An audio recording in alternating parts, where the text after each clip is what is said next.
right, welcome everybody to the Bay Area Black Community Reloaded Show. I'm your humble host, West Coast Wolf. You may hear the fan in the background today because it's hot as hell today. I'm going to leave that thing running today. So bear with me, but I'm going to be able to project enough so you understand what I'm saying. Tonight's a very special topic tonight because it needs to be talked about, and I don't see anybody discussing that. And the reason I brought this up is because there's a few things right in history that the black community did, and I think we need to go over those things tonight. So the title for discussion tonight is Self-Sufficiency, Part 2, Creating a Compound for Black Sustainability. Now, why do I say compound? A lot of people, compound is more like a base, a place where you have refuge for your people, a place that's protected by your people. It could be armed. It will be armed for sure. You'll have your own food that you grow that your family, your community can eat off of. There'll be provisions made for those who live there, but everybody will play their part, play their position. Because what I see is this. I'll give you an example, like with Tulsa, Oklahoma. They built a big community up in Tulsa, Oklahoma until the white folks came in, the racist people came in, made some excuse to destroy that. But so we talk about that in history. Yeah, they did a great thing, and everybody's so proud of that history, and I am too. But what did they do wrong? Let's discuss that. I'm not knocking my brothers and sisters. They did the best they can do, but what did they do wrong? They weren't able to protect what they had. Now, some might say it's an argument saying that, you know what, brother, there's a lot of more white racist people out here that'll be willing to destroy whatever we build up. So people just put their head down and just go forward. I hear what you're saying. My mindset is more tactical than that. Sure, we don't represent 13% of the population. That's true. Some of those brothers in prison, some of those on drugs, some on the street, homeless, whatever. So we have a few, maybe cutting half of that percentage that's active and able to do something. We have a lot of young kids coming up now, fresh legs. Shout out to the young people. But I don't see a lot of people with any kind of real technical knowledge putting it out there for black folks to really gain. Now, I know some people who have the knowledge. I do know a few people who have the knowledge, but they're not really willing to, I guess, come forward and broadcast that type of knowledge. Maybe on the airwaves, maybe on internet, and maybe in small groups they may do a few things. But I don't have a problem. I don't care. I'm going to do that because somebody needs to do it. Because let me tell you something. Our people, we spend a lot of time failing. And the problem with that is failing is okay. Failing is good. Because if you go through life, those who fail the most, who get back up, will be the most successful. Michael Jordan will say, I missed so many free throws, I missed so many shots, but I kept going. I didn't let that stop me. Steve Harvey said he didn't do well when he was beginning with his comedic career. He lived sleeping in his car. He kept at it. He kept going. He learned from his mistakes. I can bring up countless other people like, let's see, tip of my tongue. What was that brother's name? Damn it, just passed me. Oh, anyway, it don't matter. The fact is, if you keep going forward, failing, and keep moving, you'll learn from your mistakes. If you're an active thinker, you're thinking with goals and plans, you focus on, okay, what did I do wrong the last time?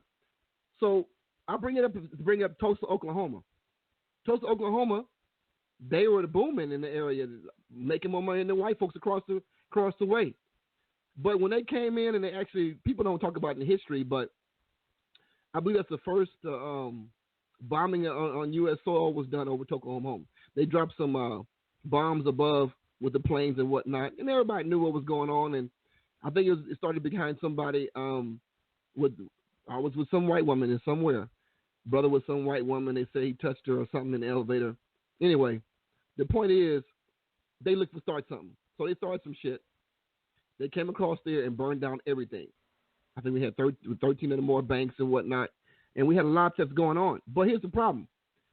They couldn't protect what they had. I know the stats. It seemed like they broke the stats, and they said that a lot more black people got killed than white folks. Now, I'm not encouraging people to go out and kill white folks. I'm not encouraged to do that. But if you have a homeland, a community and you cannot protect it, what's the point? What's the point? And I'm saying that there's a lot of things going on today on the wire. They're trying to take away the guns and whatnot. Yes, there's some mass shootings, yes, going on, yes. But you know what? Most of them was done by crazy, racist white folks. When white folks get pissed off, they do what they want to do because they feel really liberated. Black folks get pissed off, we complain to the powers that be. And some people say, well, you can change things from the inside.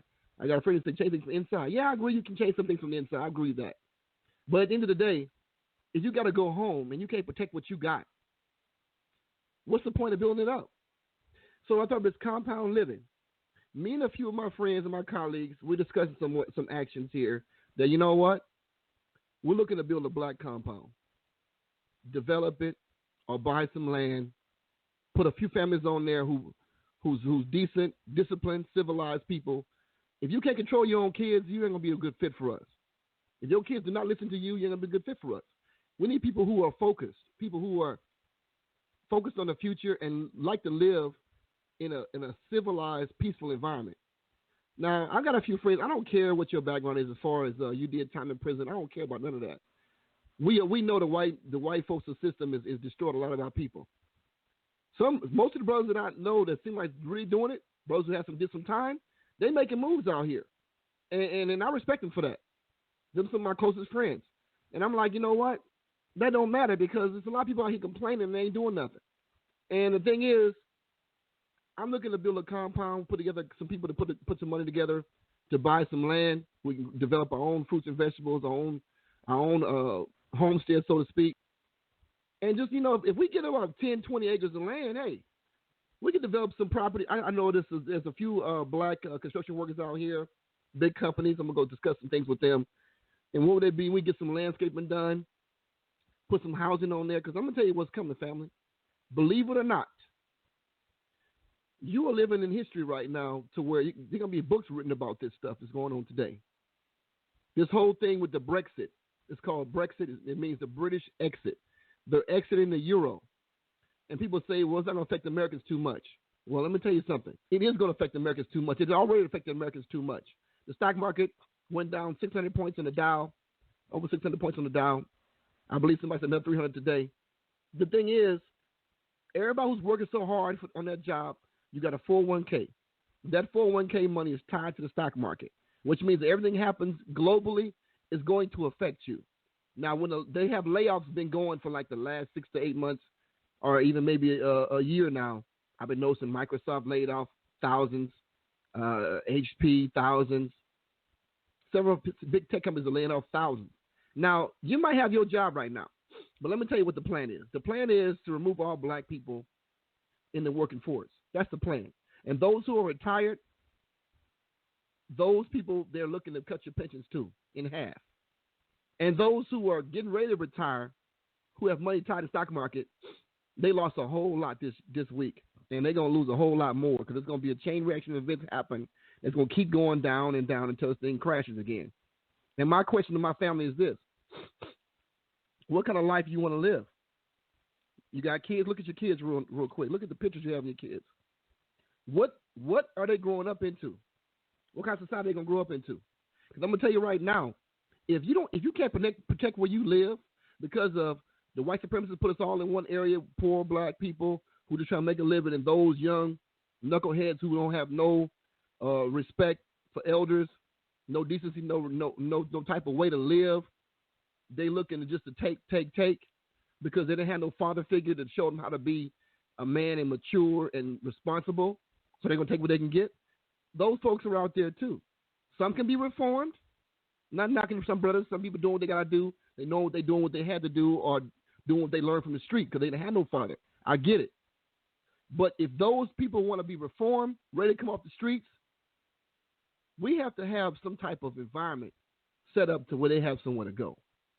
If we just turn back into the street, can't get them a job, can't get them a trade, white folks won't hire us no more, what are they going to do?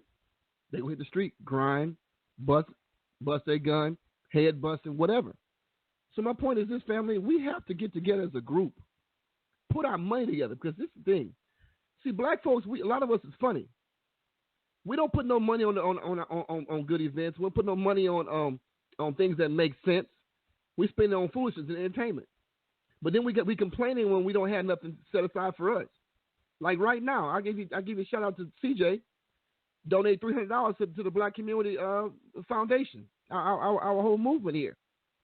A lot of folks don't donate money. It's just on the website. You can put $5 in it, $10, $20. But that's the point. We want to see things happen, but we ain't putting nothing out of our pocket into nothing. See, we don't give of our time, but yet we want to see things happen. That's not how the world works, family. You can't put $5 on the donation. You can't put $10, $20 on the donation. You can't donate your time and energy to the events that we put together, but you want something to happen. Now, if you won't do it locally, my friend always say politics is local. If you're going to do things locally, don't complain about what they do things to you federally. When the government puts together plans to remove you, displace you. I was reading an article not too long ago where the Aboriginal people, the few that's left in Australia, they pretty much took their homeland from them. They moved them physically to another location because they wanted the land they had. And with people with no power, no way to protect what they got, no voice in politics, no income generation, they had to take it on the chin. They had to get their stuff and leave. So my point to you, family, is this. I'm looking out every day I drive around, I see through the BART train, the railroad tracks. I see so many people homeless. I see so many shelters popping up. Most of the people is black folks in East Oakland, at least. But, you know, I drove around the cities. You see some of the videos I put together on Facebook. You see white folks in RVs, trucks, and cars, and tents, too. And I'm sorry. I don't give money to white folks on the street. I'm sorry. I just don't do it. If you do, that's your thing. I give my money to some black folks who really need it. Because I know the white man and the white woman on the street clean up, get a suit and tie. They get a job before I do, and I got the skills for the job. So I just don't practice giving my money to white folks on the street. I just don't. But that's a sidebar. But the thing is this, family. We have to get serious. And we're looking for a few good men and women, children, who want to put their money together with us to get some land. We have somebody landscaping for us, get the setup for us, cultivate the ground, do it old school style. Because I'm going to tell you what's coming down the pipe in a very short time. When Donald Trump get in office next year, they have plans already in place, family, to cut the welfare smooth down to the wire. And let me tell you something. The problem with white folks in power is racist. See, the white folks on the ground who feel they're not racist, you know, Dr. Umar say all of them racist, but I don't know about that. But those who are practicing racism, he say on a political level at least, so I give him that. But my thing is this. White folks that are racist, the white supremacists that run this country and around the world, their biggest issue is how do we put plans in place, policy in place that will affect the African-American communities more than anybody else. You see, we were deemed the sucker or the guinea pig or the last worst class citizen, the bottom of the barrel people to dump on. Mexicans come over here, Asians come over here, Middle Easterns come over here, they all get stores started, they get nail shops put together, they get all this funding from the government, you go to the bank, they get loans. Black folks, we don't get none of that. It's been a plan for so long. And I'm telling you, family, they're getting smarter and smarter. And these racist Republicans, let me tell you something, they're trying to put together policy to where it will limit your access to government aid. Some of those folks who wanted to get their little job, got their career going, they ain't looking back, they ain't looking about nothing happening in the black community, and they say, oh, you know what? I'm over here, I'm doing my thing. Black folks, pull yourself up by your bootstraps. That's bullshit, family. You know everybody can't get the same amount of stuff. And I try to tell people about some of these events that I gave. Listen, I talk from the bottom level up. I don't talk from the top level down. I could do that, but you'll miss a lot of people. And for those people who are unintelligent, who think it's okay to miss all the small stuff, you'll never lead a family. You'll never lead a nation. You'll never lead people. You know why? Because the folks who don't have the most education, those who don't have the most college degree, like Dr. Umar said it best, those are Negroes with college education and all this higher level, they ain't going to do nothing for you. Them Negroes trying to work in white America. So when I talk to the low level, like look Donald Trump, prime example, Donald Trump. Donald Trump talks to the lower class, low information voters, white folks, and he's winning. He talks real simple. They say he didn't bring out no plan. Donald Trump know what he's doing. He's being real sly about it. He's being real slick about it. Everything, he haven't given you no real plans about nothing he's doing, but he's winning. Why? Because people tired of hearing that political talk. If you can't talk the language of the common folks, ain't nobody trying to hear that. Bernie Sanders, another thing, Bernie Sanders. He's talking the language of the people. Average donation for Bernie Sanders was like, they said, $27 or whatnot. Okay? He raised more money than everybody else because it's a broader base. You talk the language of the people. So my point is, people talk about, let me tell you something about leadership. Those who just want to see they got these degrees and they show you how much they got, big deal. If you go home or you go to community that mostly like you, black folks, and most people not doing that well, what good is your leadership doing in whatever field you're working on if your clients don't look like us, if your people's not doing that well? You ain't doing that much. Things are that great for you because we are you. You are us. So my point is this. Why build a compound? You want to build a compound because you can protect that. That's yours. Private property, no police. Private property, you have your own food and stuff you're growing. Private property, you know who your neighbors are. Private property, people with you could be disciplined people. Private property, you put your money together with some people that you know and trust and love and buy more. You see, my thing is this. East Oakland is changing. West Oakland has changed. Downtown has changed. I see more white folks downtown Oakland than I see black folks now. And it just bothers me because I know they just took all this over. You know why? Black folks, we still waiting on the government to give us something. A lot of us. We just still almost begging the master to feed us. A lot of us. I see folks on TV talking about, man, I saw a YouTube video. It just really pissed me off. This young black dude, probably looked no more than 21, 22, with guns in his hand, 100-round drum, talking about he going to kill Donald Trump. Talking about Donald Trump become president, he going to kill Donald Trump because he going to cut his welfare off for his mama. All they got to do is eat his food. All they got food stamps to get their food and whatnot. It was so embarrassing to see that man talk like that so unintelligently. You're going to kill a presidential nominee, you put that shit on Instagram or Facebook or whatever it is and promote that. And you know who I saw it from? Some white racist dude put it up there for us all to see how dumb this fool was. See, that nigga shit got to go, family. That nigga shit got to go. You know why? They put that on Facebook and Instagram and showing you, look how dumb these fools are. Number one, you going to threat a presidential nominee for the country? They can't track you with your IP address, you dummy. You can't get tracked. Your face all on there. You ain't covered up nothing. You got these guns, probably ain't legal, probably ain't registered. Tell me how you going to kill presidential nominee Donald Trump if he get elected office and he going to, like, cut off welfare for your mama to eat. That's all she got to eat is from them food stamps. You know how ignorant and stupid you sound? This is what we're dealing with. I'm sorry. I can't have people like that representing me. So the best thing we can do, family, listen, I'm all for taking Oakland back. I'm all for taking all of the Bay Area cities back. I'm all for that. But here's the problem, family. All these major freeways are connected by, all the freeways are connected to the black community.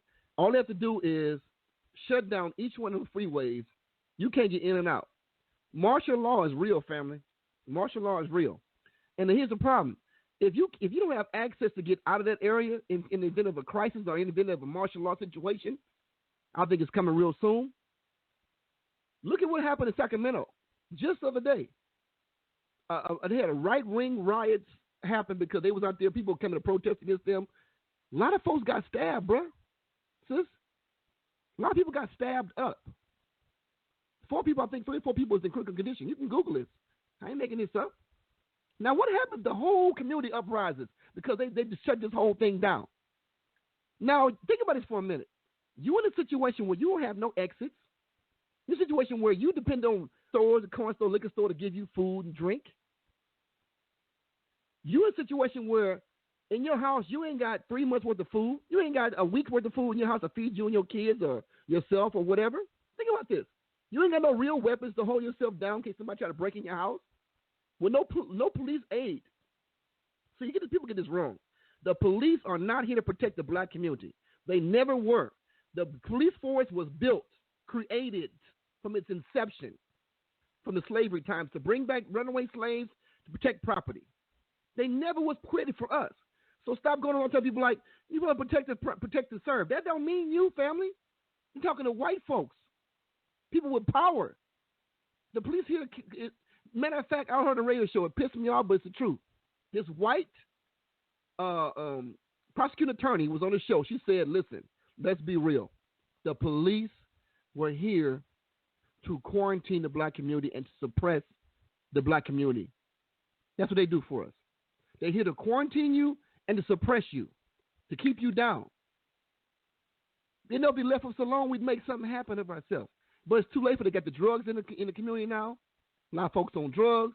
A lot of folks are third generation mental slaves with no father. Mama don't know what she want to do. She on welfare. That's not everybody, but that's a lot of people like that. How do you train somebody who's already 20-some years old, young men I'm talking about, already 20-some years old, major attitude, major emotions that he got from his mama because he didn't have no father figure. So he's a strong man with weapons, and he got the emotions of a female. How you train somebody? How you discipline somebody like that if he don't respect you? I'll give you a prime example, family. I had a friend long time ago. I'm talking about 25, 30 years ago. His mom and dad broke up. They never got married, so she was a baby mama in a way, so to speak, whatever. The younger brother, mama spoiled him to death, but mama used the younger brother as my friend's younger brother to be a pawn against the father. She was an angry black woman, okay? She took the visitation rights away from the father. She didn't let him spend much time with his dad. Then he got grown, family. Hear me clearly with this. He had to be about 18, 21 years old. Mama was a tough young chick. She was tough at the time. But she was so hard, ran the father off. This boy, 21 years old now, he acting up, showing his ass. She calls dad, come get your son. He said, listen, when I want to take time with him, spend time with him, when I want to train him, to discipline him, you wouldn't allow that. Now he's a grown man. He don't respect me either. So I bring it to tell you this. How can you train young, highly emotional men who don't respect nobody to be disciplined, to join forces with you and respect what you got going on? How can you do that? Some you can do that, but a lot of them you can't. And the point I'm making to your family is this. When they come in with martial law in our communities, or we have a major crisis in this country that affects us in the Bay Area, big earthquake is well overdue. They're not going to help the black people in this community, family. I've watched this. I've read this. I've researched this. Every major event in the last, 20, 30, 40 years, a lot of times, family, they've let that crisis happen, and they use that time to get rid of black folks. Katrina. A lot of black folks got killed in Katrina. They didn't have to die. I know some survivors who live here in the Bay Area now. Talked about it. They sent the military, I won't say mercenaries, but that's what they really are. But they sent the military contractors in here to protect the stores and whatnot. Folks had families drowning, in boats. They drive by, say, help me, please help us. They drive by. They didn't engage. A few people drowned because they didn't have enough hands to this one man, I'll never forget, my brother told me, he said, this one man, mom was overweight. He was trying his best to keep her head above water. They try to get help from the military contractors. They come in their little boat. They drove right by, and she died. Imagine that. She died. Haiti. The earthquake happened in Haiti. They sent government to Haiti. That money didn't get to Haiti's people. It got ate up by people on the top. So I tell you that top down shit don't work. Never has. Because it's going through too many hands. There's some greedy, grimy hands at the top who never let the black folks to get the resources that they need. People don't even know this. Katrina happened. Venezuelan president, Cesar Chavez, he want to send $1 million to give aid. Bush and them said, hell no. They don't care nothing about our people, y'all. So I'm telling y'all right now, You cannot protect the black areas in the Bay Area. You cannot protect any of this right now. You don't have no private property. Your property don't have no fruit and vegetables, no water running on it or nearby. You can get to sustain your family. You depend on Safeway. You depend on Albertsons, Lucky's, the corner store, the liquor store. This is your place to get your refreshments and your aid for your family. The Ebola outbreak, another example. The Ebola outbreak, the same week, President Obama went over there to talk about the African summit. Ebola outbreak, bam. Do you know they quarantine a lot of places like in West Africa? I'm not sure. I ain't gonna quote me but parts of West Africa where people who had to go walk, the kids had to go walk 3 or 4 or 5 miles to get water every day, okay, or every couple of days. They made the people stay in their homes, quarantine, pretty much martial law, for 3 days. Now, if you were walking 3, 4, 5 miles to get your family water every couple of days or every day, how many people died in that situation? They didn't have to die. Hillary Clinton's daughter, Chelsea Clinton, talked about, read a letter. I read the letter online. How she said it was atrocious to her. How people were taking care of the Haiti patient people when the earthquake happened. They was not taking care of people over there. They had people living in squalor. People was over there getting raped in the middle of the night by knuckleheads. People getting killed. People didn't have enough food, no shelter. All this government aid was not getting to the people. So I'm telling you, that's a slave mindset. If you think you're going to just live and make sure white daddy take care of you, it ain't going to happen like that. I'm saying, listen, while we on this side of things, put together some money. Let's get some land. Let's get somebody to develop it. And let's build a black community compound to where we can hold ourselves together and protect what we have. Push come to shove, family, the last thing I want to see happen on TV, on the news, because they always show up after the fact. Senseless black violence on black violence because the resources short in the neighborhood and you killing your brothers and sisters to get water and food. And people with single parents and whatnot can't protect their daughters and stuff from these clowns out here, these hyenas out here getting busy. It's going to happen. I'm telling you. I'm telling my friends today, listen, 90% of my visions that I have come true. 90%. Now, I don't know about you. That's a pretty high accuracy rate. I can just see things. I can see things happening, calculations, something. I just be right. That's my gift. I don't know. That's my gift. And I'm telling you right now, this is going to happen. And on this side of things, I want my people to be smart. I want people to be ready. Have the basic supplies for yourself, family, while we get this thing together. Because here's what Tulsa, Oklahoma messed up. They didn't have enough weaponry to protect what they had. And I'm going to tell you something. I'm not against. I'm not.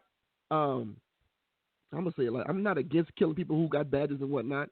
If they not acting like police and we need to do that, situation come down, it's either me, you, or me. I ain't gonna hesitate if my life on the line. Okay. When the grid go down, when things go down in this country, people be undercover, killing, robbing people, old people, whatnot. Listen, you decide what you want to do. I'm telling you, if I ain't got nothing in my hand but a pocket knife, I'm going to do what I got to do to survive. And you will too. A lot of you guys will do the same thing. But my point is this. It don't have to be that way if you smart. It don't. If we relocate, still in Northern California, but move a little bit out of this inner city lifestyle, because I'm telling you something, fam, look at Ferguson. Look what happened in Ferguson. That was nothing compared to what's going to happen next. This British problem with the currency over there, people are revolting right now. Let me tell you something. This weekend, family, I do some contract security work. Once a year, I do this Pride event in Frisco. It was 1 million people there. Let me tell you something. I was exhausted. I was at the front stage, okay, holding back a gate with 1 million plus people there. Most of them was white and Latino and Asian. Few blacks here and there. But when people get turned up, they don't listen. And I can't bust them upside their head, but it just give me an idea. This one white chick come up to me. Never forget. She said to me, listen, you seem like you really good at your job. You're doing your thing. Respect you. She said, listen, it's going to be revolt. It's going to be revolution because they're playing a song called Revolution at the time. She said, it's going to be a revolution. She said, if Donald Trump or Hillary Clinton becomes president of the United States of America, there's going to be a revolution. She tells us, I said, you know what? I hear you. I believe that. I already knew that. But the thing is, these young millennials are not like us, you guys, family. A lot of them, I hate to say it, they're spoiled brats. A lot of them. They want what they want when they want it. And what you see happening in overseas, the revolts in Greece and things happen in Britain, Ireland, whatnot, the older people want their countries back. And still enough numbers that they got that vote across, and they just able to, Great Britain was able to exit the Eurozone. That's going to create a whole list of problems you ain't ready to deal with just yet. It's coming back. It's already coming back with the stock market, but it's going to hit more and more. Fear is a mother, family. Fear is a mother. And I'm telling you right now, you better be fearful to some degree to get you something done. Don't be you petrified fear. Be fear to make some moves. So what I want to do, I'm telling you, I want my people to come together. I want people to, those who are following us on Facebook, hit us on Facebook, the Bay Area Black Community. Drop me a line. Follow us on Twitter, @Bay Area Black. Request, because I don't let everybody in. Request to follow us on Twitter. Hit me, message me on YouTube, this video on YouTube. Leave me information. Or hit me up on Facebook. Drop me a comment. I'm going to get back to you because I'm looking to see a few people who wants this done. Now, I got a few people already saying, listen, Wolf, I'm with you. Let's relocate. Let's do this thing. Let's move out of inner city. We can make a stand for ourselves. Because when stuff happen on TV, family, y'all going to be shocked. I'm telling folks on this side of things, let's make some moves on this side of things, because when this thing hit the fan or whatnot, ain't going to be no cell phone texting. Ain't going to be no Facebook, whatnot. Ain't going to be none of that. If you have supplies to hold yourself down, and just be real with your family, nobody can do this by themselves. The type of ignorant shit going to be going on, you cannot hold this down by yourself. Ain't going to happen. More so if you're in the inner city.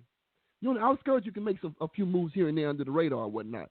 But if you're in the inner city, it's easy to shut down inner city. Oakland is easy to shut down if they quarantine people here.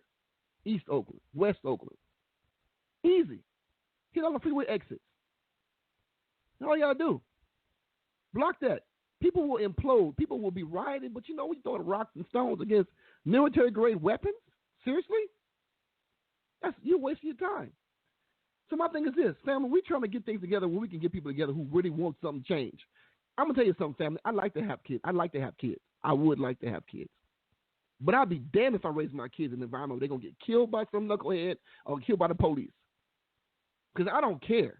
At that point, I did not wait this long time to have kids and let somebody shoot my kids down or let somebody with a badge call themselves a police hurt my kids, kill my kids. Family, I'll die for my family. I don't know about you. But they better come get me first, because it's going to rain. It's going to be raining terror down if I got to get somebody put their hands on my children. I'll die for my kids. I'll lay my light off my kids. But you know what? Shit rolled downhill except that time. Because I go right to the top. And the problem is people hitting people who ain't making no decisions, family. You mess people who won't make no decisions. I'm not advocating to hurt nobody, but you know what? Don't touch my children. Please don't do that. If you value your life, kill me first. That's how I feel. Man, it's the Aries in me. But I'm like, you know what? I'm the type of person, man, I'm cool, laid back. I get along with everybody. Take a lot of shit from people who I shouldn't take shit from. I try to get along with everybody best I can. Even those who are unstable emotionally, I deal with them. I tolerate them. White folks were getting on my nerves with this event I did. But I tolerate them. It's just a job. It's this, it's that. But when the grid go down, family, and nobody's coming to do nothing, police not working their job, people doing whatever they want, they turned up out here, and people rioting and tearing stuff and burning stuff, it's going to happen. Look at the TV. Full circle. It's coming full circle to America. And I got to go to that closet and get my tools, man. Listen, I'm not going to be talking no more. This broadcast is going to be cut short. I'm going to be talking no more. And if you ain't on my team at that time, don't knock on my door. Don't look for me. That's why on this side of thing, I want everybody to get together. You have your shot. You want to be down with the Black Community Reloaded team? You need to speak up and say that now. You want to be down with a relocation project? You need to speak up and say that now. Because when that thing happened and we already relocated, we got our plans, we got what we doing with our team, we got our radio communication going, we got our our network going. We got our food storage supplies and whatnot. If you're not down with that team, you don't have the right code. You get the right message. Don't look for us. I'm telling you. Do not look for us. Because what you're going to find is dirt now. Because I cannot trust nobody. Black, brown, green, whatever. I don't know what's in your mind. I don't know what your mindset is like. Your kids are starving and whatever. You want somebody to come and give somebody some free shit when you wasn't down on this side of the team? I'm telling you right now, fam, don't knock on my door. Don't knock on my door. Don't look for me. Don't try to get me to give you some shit. Because of this side of the team, you need to show me who you're down with right now. Because I'm telling you right now, family, the inner city is going to burn. And I'd be damned if you be able to get out of this inner city when this shit happens. And I ain't talking about 10 years from now. I'm talking about under a Donald Trump presidency, things going to get real freaking ugly. Because the whole reason why the Brexit vote even happened, because people complain about these immigrants coming over to their country, taking over their stuff. Look at Donald Trump. He said that was a good thing that happened at Brexit. He didn't know what Brexit even meant. He didn't know at the time. But you know what he did? He said, you know what? That was a good thing. People getting tired. People taking their country back. See how he keeping the rhetoric going? People are following this man religiously. Heard on the radio today. If Donald Trump killed somebody, shot somebody in the street, would you still follow him and say, yep, absolutely still vote for him? They say if Donald Trump actually slapped the Pope, you still vote for me? Yep, I'm Catholic. Yep, definitely vote for him. They don't care what this man do. They have a blind following. And if black folks don't understand what that means for you, this man getting office, let me tell you something else. I talked to my friend about this too. What you need to understand is this too, family. When a man is a billionaire, the man comes from money, okay? Donald Trump never seen a hungry day in his life. His dad died. He left him $1 million. He turned that $1 million allegedly into $1 billion. Donald Trump alone, a lot of people back in the day, in the 80s, 90s, or whatever, when they had the not 2000 crash, even before that, crash again. I think it was 1986, 87. Stock market crash, something. They lost a lot of money. Out of all the big wigs, family, that lost the money, let me tell you, Donald Trump out of that group was the only one to come back from it and be a billionaire again. So what I'm telling you, family, is this. When you got somebody, now President Obama, let me tell you something about President Obama. I'm not the greatest favorite of President Obama. He did some things right. He's a black man, but he's raised up in a European society. Understand his mindset is not black. He knows he's black. He raised around his European side of the family. So you can't expect President Obama to do so much for us. He's not all the way there black with us. That might sound crazy to some of you guys, but I can't explain to you on this call. It's psychological. You can't understand that. You got to do some research on that. But my point is, he came from a single-parent home. He understands how to be without a father in the house. He gets that part. That's why certain things got pushed under his watch. It's to the point where he has allowed food stamps to be keep going. He's allowed WIC programs. He allowed Planned Parenthood fighting for that stuff. He's allowed the unemployment to keep getting recycled and get extended or whatever with federal benefits or whatever.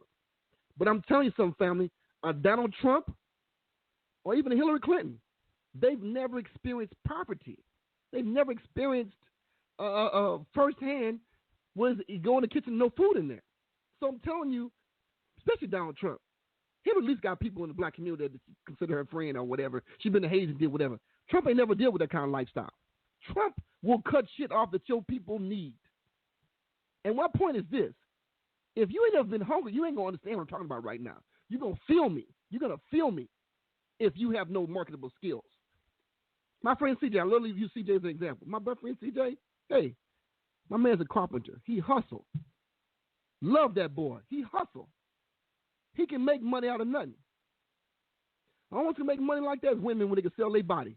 Men, you can't make no money without no skill set. You will not be employed. If nobody won't hire you, if nobody won't hire CJ go out there and build a damn deck, a house, stairs, gates. He hustles. He gonna eat. His family gonna eat always. What skills do you have, family? What can you do? The white man will pay you for it. Just need to ask yourself that question. What you gonna do when the white man shut down all the rest of these jobs? What you gonna do to cut your pension and have retired family? It's coming. I'm telling you it's coming. I have no doubt in my freaking mind. Crazy as that might sound to some of y'all right now. I have no doubt they're gonna cut your check again and again and again. Because let me tell you something. People overseas right now, family, are making $1 or less a day. They're trying to make Americans crumble under that. The white folks ain't going without a fight. Okay, black folks, it's business as usual. We just got to do a little bit more, kill a few more people in our community because guess what? He got food and I ain't got food. I got to kill him for his. That's our mindset right because that slave shit. A lot of people got that slave mentality. I'm not dealing with no mental slaves. My brothers who on my team, I go to bat for them. I'll die next to them. I'll ride with them. Cause I know their mindset. You come to the community. You come to our little fortress or whatever you want to call it, our little compound, and you wasn't invited. You wasn't down with us before. You lost. You lost. You stumbled upon the black community compound.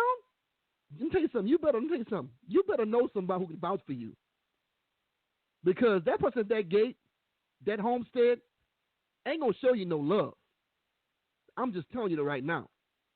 So on this side, I don't know how long we got them. I don't know how long we got me. We may have 2 or 3 years, maybe. I don't know what this fool might get, what he might do the first day. I don't know. But I'm telling you, it's nothing going to be good for what happens from this man being president. Yes, he say some good things about people who getting away, who getting out of here, who shouldn't be here, like illegal immigrants. I don't care if you're Mexican. I don't care, Asian, Middle East. It don't matter. I believe personally in a legal immigrant process. I'm not Democrat. I'm not a Republican. If anything, I'd be independent if that even made sense for me. But my point is this. There's crooks on both sides. One, Democrats. They try to pacify you to death. Will just give you extra not to get off your butt and do something. The Republicans want to take everything from you. So you really can't win on either side, really. I got people who are diehard Democrats. I'm sorry for them. I feel sorry for them. I didn't grow up in that era, but that's not who I am for good reason. Because I feel like this. If you've been on welfare your whole damn life, you ain't trying to get no job, you ain't trying to better yourself, you didn't have kids now, still on welfare. My point to you is this. Welfare should be set together, I'm sidebarring right now, but welfare should be given to people who are willing to go get trade skills, willing to go out and get some kind of skill set to get a job. And that should be free. I believe that. The government want to help somebody get off welfare. Don't make it to a point where they're making money more on welfare than do getting in the street. That's ridiculous. That's a plan, too. It's all white supremacist stuff. So I'm just telling family, I want to know, I'm opening this up to the family. I want to know who's serious about getting together a compound. Let me tell you something else before I do that. I talked about my friends, too. Let me tell you something, family. Everybody not going to be able to get a job. I'm talking to the black men mostly. Most of y'all won't be able to get a job. Okay? I ain't talking about CJ. CJ got skills. He carpenter, build a house, whatever. He can work.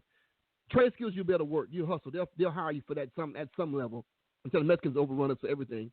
But that's not here or there. Most of us won't be able to get a job. Now, if you can't get a job, we have a community compound. We put you to work. Landscaping, you learn some skill. You'll be doing something. You ain't just going to be laying on your ass. You be working. But we're not kicking you out because you can't get a damn job. You can't make no money. We put you to work on the compound.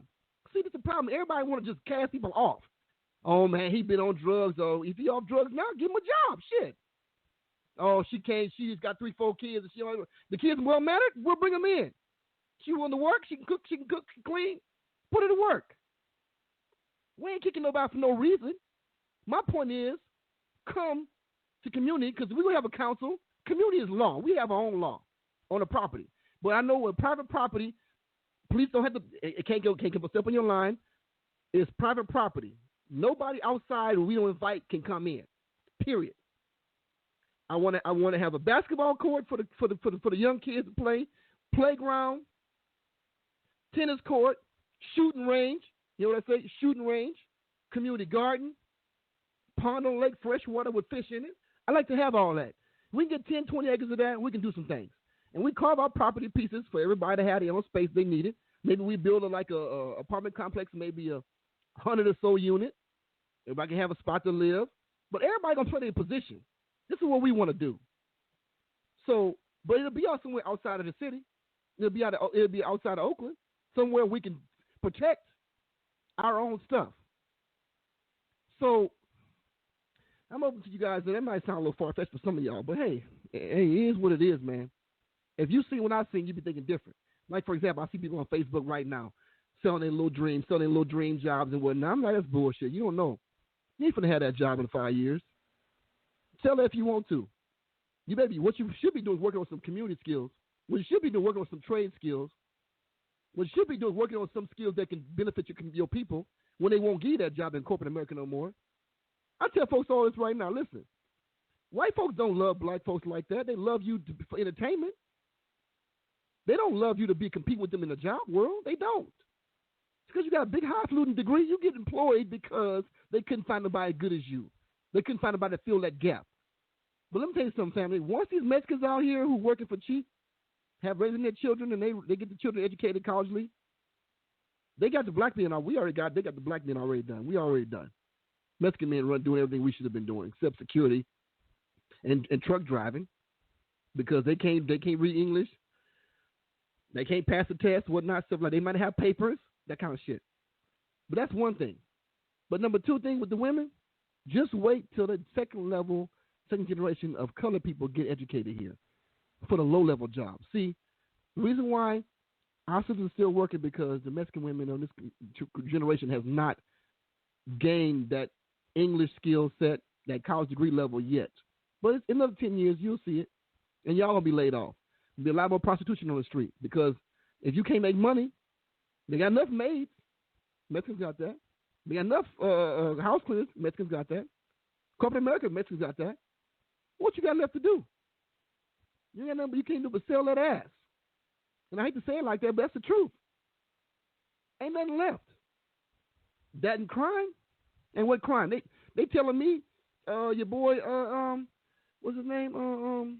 The governor, Jerry Brown, building prisons and he leaving. The prison's gonna be filled up by our people. Why they doing them now? Because they know in 10 years from now, black men ain't got a job, women ain't got no job at that time either. They're gonna do some crime to survive. The first law of nature is survival, self-preservation. So what you gonna do? I choose not to be in that environment, family. I don't know about you. I don't like killing my own people. I won't like that. I won't like hurting people that look like me. I won't like that. But if I can't stop people from doing foolish things, wasting their time, if I can't stop my people from doing just nigga shit, if you won't listen, I got to remove myself from the equation because I'm going to be forced to do something I don't want to do. Every day, family, I get out of my car, I go somewhere, be nice to everybody, respectful. It's always somebody disrespecting me. Through traffic, running over, trying to run you over, flipping you off, just crazy stuff. Going somewhere, people run you up, walk right in front of you, don't say excuse me. Just ridiculous stuff. And they got services available right now. They have services now. What happened if the services go out? What happened if the lights go out around here? What happened if this big earthquake hit? What happened if Trump come in here and shut down services for the community? What's going to happen then? Them people who gonna act right now gonna be animals then. And you have to make a decision. Self-preservation is the first law. Self-preservation. So what you want to do? And my point to you is this, family. This ain't no long time off. I know I will not be an old man in this society before this happens. I won't be an old man. If you're an old man now, you better plan on where you want to be in your retirement and what you want to take. So my point to you guys, we're going to build a black community compound. We're going to build one or acquire some property or whatever outside of town because this thing going to be uglier than anything you ever seen because I gave you guys a report. If you look at that video, Second Black Migration, it talks about historical events that happened. And history repeats itself. You didn't repeat history when you not learn from mistakes of your past forefathers. And the problem with black folks today is we stopped telling the stories of what happened back in them days. And I'm seeing the same things parallel today. So the next thing up on this list, on this timeline, is riots under malicious rulership. Riots are next. It don't care what happened, earthquake, whatever it is. It's going to be an excuse to bolster what they plan to do already, family. So if you're in the middle of that situation, you like your lifestyle like the way it is, you like to be free, you like to eat every day, you have to decide what you want to do. While you're deciding, you best have your 3-month supply of food, water, and medicine for your family. I cannot stress that enough for you. You better have your food, water, and medicine and weapons to protect your family. Otherwise, you're just waiting to get destroyed. You're waiting to get ate up out here. Because if you ain't hardcore cat, you ain't a hardcore cat in the street, even if you are by yourself, you ain't going to make it like that. You're not. I'm sorry. I love to come on here and tell everybody some lie. Guess what, family? You'll be all right. I was just bullshitting. You'll be all right. Kick back. Do your job. The government come protect you. They're going to show up for you. Folks thought that Katrina after 5 days was going to show up for them. They didn't show up. They let folks die and get killed and murdered. You can be the most educated fool in the world. I can have a PhD, family, making $600,000 a year, whatever it might be. This thing happened. I'm black. I'm in the community. Shut things down. I have no survival skills outside of my job. I'm gonna go down with everybody else. And they be like, you know what? Here lies Mr. Wolf, smart guy, six-figure income, $600,000 a year, PhD level, died. Didn't have no food, or died fighting over a can of peaches from his neighbor. They killed him. I don't want to tell that story for somebody. That's a sad story. What's going to happen to a lot of our people? I know it already. But I'm telling you, those who listen to my voice, who respect what we're trying to do out here, community, trying to rebuild, revitalize the black community, those who respect that, who got a half a brain, want to go sick with that, you know what? Hey, I open my arms to you. Let's get together. Let's come as a group. Let's build our family again. Bring your wife, bring your children, bring your family, bring your brother, sister, cousin, aunt, uncle, whatever it is, grandparents, whatever. Let's come together as a group, put our little money together, and buy something and get out of this inner city lifestyle. Because it's going to get ugly, family, real ugly. And I wish I could lie to you and tell you otherwise. But I'm watching this market stuff around the world. Europe, let me tell you something, Europe, before I let you go, open this up. Europe, they're the most conceited people I know, Europeans. You know, you ask yourself this question, family. Why is it the European pound, the British pound, sterling, the euro, is all worth more than Africans' money? Africa got all the resources. Do you know some time ago, years ago, Africa helped rebuild Europe after the Dark Ages? Did y'all know that? They took food and shelter and resources from Africa to rebuild Europe because Europeans run the whole world.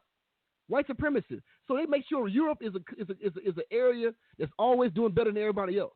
Why is it every outbreak we have, it always comes from South America, Central America, or Africa? Why is that? You ever asked yourself that question? Is that just so much better? Immune system is so much stronger than ours. Meanwhile, the vaccines that are being made, the good part of vaccinations are done from a black woman that herself wouldn't die, so using her to make vaccines for everybody else. A black woman's vaccination is vaccinating everybody around the whole world. But Europe never has anything outbreak over there. A lot of them don't take baths but once a week, okay, in some parts of Europe. Why is it? They never have outbreaks in Europe. It always starts Central, South America, or Africa, or Asia even, the bird flu, even Asia even.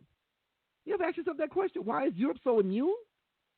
Because these damn punk-ass doctors of European descent are ones who experiment on our people in the black and brown parts of the world to create ways to kill us slowly, kill us fast in chemical warfare, germ warfare, virus warfare. They experiment on our people, family. They let things out. The CDC has patents on AIDS, HIV, Ebola, all of that stuff.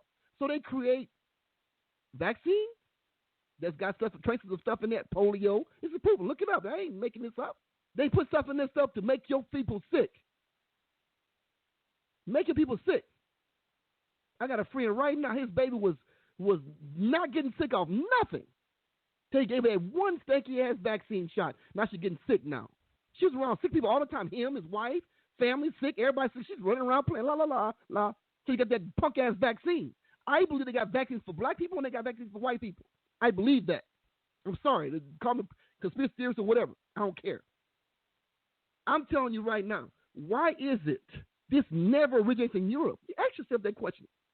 So I'm telling you, family, we got to think about doing things differently. This way we've been working ain't work. It's not work. It hasn't worked. Look at the history. Pick up a book and look at the history. Every time black folks did great, we got destroyed by white folks coming in, racist white folks in the 70s, 80s with this cocaine and crack cocaine. CIA, FBI put drugs in the hood to destabilize the black community. This paperwork open to the public now, declassified. Martin Luther King, they talk about a lot of stuff. So I'm telling you, family, if you put it in the system, I'm looking at people putting pipes around Oakland and whatnot, underground sewer pipes. They might be fixing the water now. White folks coming in here now, they got to fix things right. Ferguson created. They blocked all the police stations. You couldn't destroy them. Blocked the courthouse, couldn't destroy that. It's systematic, but our people out here bent on female emotions because women's raising all the kids. Female emotions, making bad decisions. Just jump up there doing like a rat in the maze. The cheese on the other side, they put a maze together. The rat goes through the maze to find the cheese. That maze was created for you to go through. I'm saying get out of the maze. Let's create our own stuff. Let's get out of the maze. We can save a few. Some folks gonna make it by sheer grace of God and ingenuity, whatnot. But everybody ain't that ingenuity. Don't have that kind of ingenuity. So why don't you just remove yourself from the equation and let's fall back a little bit and let's get somewhere we can make some moves ourselves. So I'm opening the lines with everybody. What do you think about self-sufficiency as far as creating a black compound outside of town, out of the inner city? Press 1 on your phone if you want to comment on that. I want to hear your thoughts, man. Don't be afraid. If you say it ain't worth nothing for you, speak your mind. I don't care, whatever. I know what we're going to do. Do what you got to do. If you're scared, go to church. They burn churches too. They kill people in church and out of church, burn churches. Hey, I'm saying God wants us to be smart. That's what I'm saying. God wants us to be smart. Use resources that we have. There's a scripture in the Bible that says, if you're a religious man, I'm going to bring it to you, each one will carry his own load. That's in the Bible too. So, I got somebody else. Let me say something. I know it's my brother Leon here. All right, Leon, you live. Welcome to the show, bud. Speak your mind. Yeah, like they actually were burning down a bunch of churches in Missouri, actually. So, that praying to Jesus is not going to work. So what would be your deadline for, getting a compound? Well, right now we actively looking at some properties in real estate, some land right now. It's on the table. I'm trying to gather the information, gather resources, and make sure we got the right spot we want to go to and put it. It will be somewhere. It'll be somewhere within, I'll just say 3 hours from the Bay Area. I won't say not that far, but somewhere outside the city, you know what I mean? I'm just saying we can't be in the city. We need to have access to fresh water that we control, too, or we can get to. That's number one. Too, I have some family that actually lives in, the Sonoma area. And, I'm not sure how much, real estate there is probably more expensive than, let's say, the Sacramento area. But it definitely has a lot of farms. It definitely has a lot of, fertile area. And I actually see, hunters there. So, you have food, you have the meat, you have land that could grow actual crops and stuff like that. So I think that's one thing that, we should definitely look into. And also too, it's far from it's about an hour away from the city, but it's not too far. It's far enough for this. We could be by ourselves. We could have a nice little peaceful area. It's probably not going to be, quarantine off, kind of like a Baltimore. That's the big thing. Or That's the thing. Like Ferguson.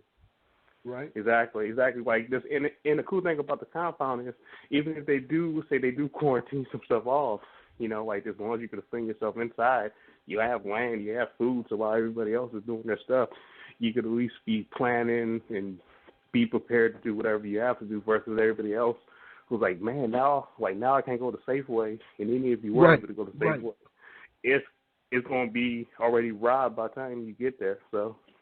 That's the biggest thing, Leon, because it's like this. If you're on quarantine and we got a compound, quarantine, do what you got to do. I don't care. We self-sufficient on the inside of what we control, our own land. We ain't got to go nowhere. When this happens, look, when this thing happens, the Mormons going to be all right. The Mormons carry 2 years of food and supplies, 2 years in Salt Lake City. Look it up. They keep two years of supplies on hand. They'll be all right.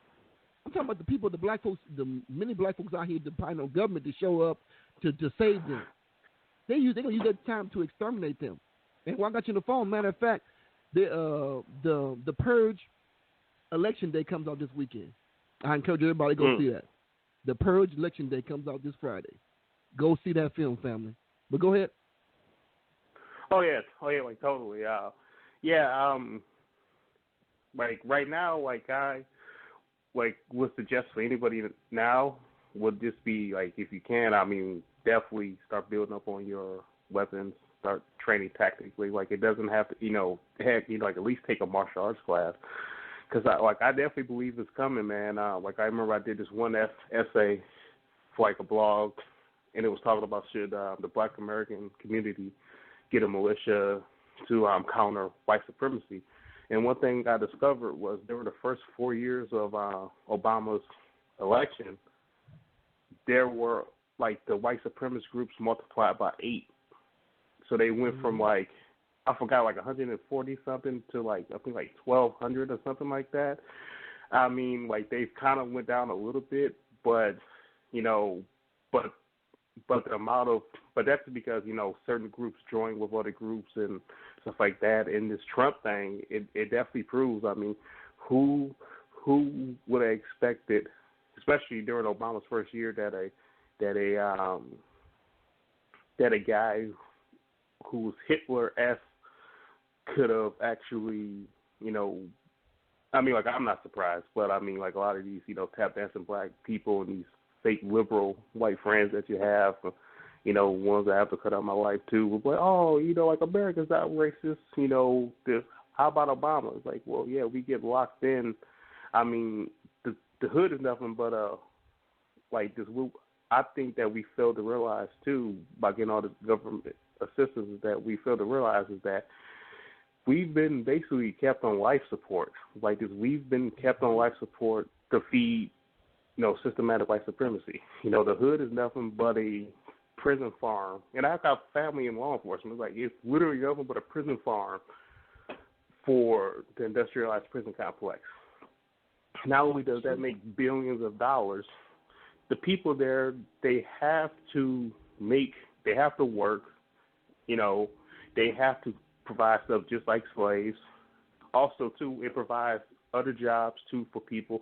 A lot of times, too, they're built in small towns, and they even, like the jobs and the, taxes that they provide to the town. So, I mean, like, we got to be more self-sufficient, like just force them, like white people, I mean, a majority, a good part of them, even if they don't classify themselves as racist, they're not ready, they're not going to give up their position, So the thing is, like, we can't be begging to them, like it's in a sad way, I'll say, it's not even their fault.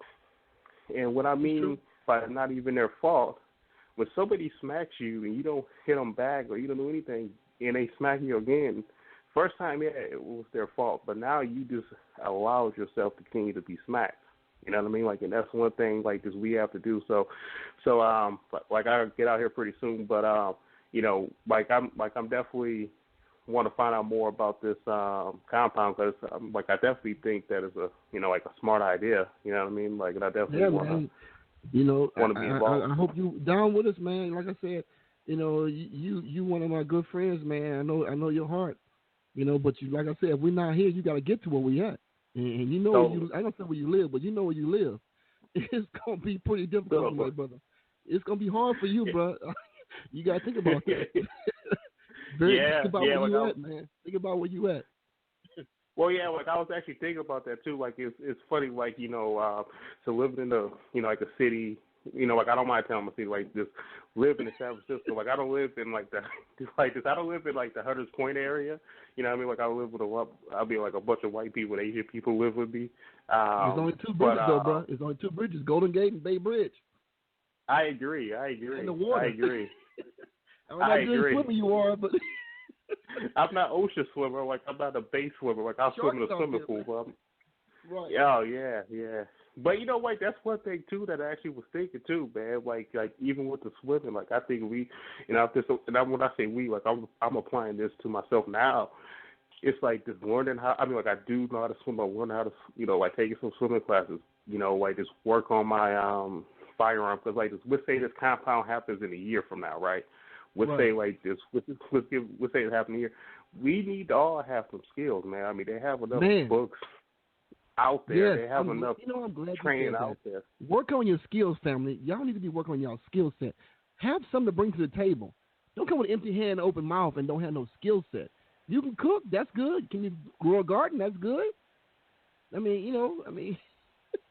you shoot a gun? Can you weapons training? First aid, medical, something. You're right. Pick up a book, man. Seriously. So pick up a book. Like a book is not just a paperweight. Like it's,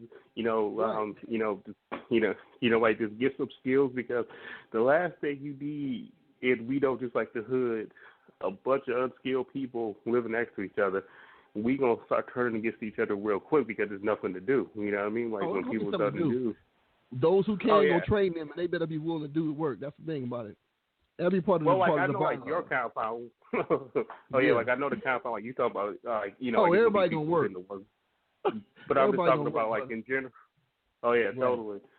totally. Yeah. So like I'll just say, people just build up your skills, just start doing stuff that like this you could do now, and like this, even nowadays too. Like I'm learning, like get different hustles and different trades and learn new skills. Like learn.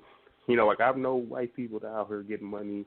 It's social media strategists and all this stuff. And a lot of them don't even have degrees, but a lot of them do have that portfolio. And that's one thing I'm learning now, is that a lot of times we think, oh, well, I just have to have a degree and I have to work for somebody. And, right. That's cool too. But a lot of times, a lot of these tech people, like I've been encountering, like I said, I start to, just go more into that, and like with my brother, and start to do my own books and blogs and stuff like that. You start to realize that a lot of these people don't have degrees. So if you like a black dude in the hood, you like, hey man, or black woman in the hood, but especially a black man in the hood, and you're like, hey, like this, maybe I have a record, maybe I can't do whatever. Take those hustle skills, apply them to something, and then like you can even teach people for money. I mean, like you could have. Like they have. Right. Yeah, and with technology, it's so easy like that. You can literally get a meetup and just charge people to come there. Like, hey, I'm gonna have a meetup and this and that, and I mean, just find out ways to make money. Like this. We've been taught to lose our hustling mentality. It's like since the civil rights movement. Like we've literally got rid of our businesses for the most part. We learned not to support our businesses. That was a stake in the coffin right there. We had all the trades on lock, man. Now we gave them to all the white folks and Hispanic got all the trades now. We can't. When you can't get a job in white America, you can't even feed your family now. It makes me so mad we did that. I wish I'd have been here when that happened. I would have gave up mine. Well, the thing is too. Like I remember growing up. Like I grew up in like I guess like the '90s, whatever. I was born in the '80s, grew up in the '90s. I remember my father had a store, and I remember when he had two different stores at one point. I mean, like at two different times. But one was in like it was in Detroit, but it was in a more diverse version of Detroit, I guess you could say. Detroit's like, at least when I was growing up, they've been doing a lot of gentrification now, but when I was growing up, it was like 80-90% black. So like this one area was it's a very high crime rate area, but it was more mixed. It was probably still majority black, but it was black, Hispanic, Native American, it was white.